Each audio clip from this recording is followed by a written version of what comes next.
Hello, my name's Ian Peterman with Peterman Design Firm. I'm here with Tim talking about a project we just finished up, the first kind of round here. And so what were you looking for, and have you done this before? In terms of hiring someone to do a project like this for me, no, I hadn't done that before. I was looking for someone that could meet the demands I have, which weren't too great at the time. But trying to bring a concept from, my brain to reality and do it within a budget and in a good time frame, and you're able to cover all that. It's really appreciated.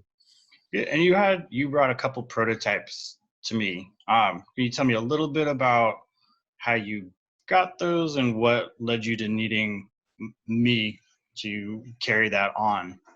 So yeah, we had some concepts that we'd come up with, just a friend and I kind of working together, but it got past the point of being able to use those designs to try and bring something to market. So we needed to go to the next step and take it to a more professional level. Okay. I looked for a couple of different services in the area, and upon contacting you, you were prompt and got back to me right away, and seemed like you'd be able to help with everything that I needed, and definitely did. Perfect. Was there anything through the process that stood out to you that you really enjoyed, or I was really able to?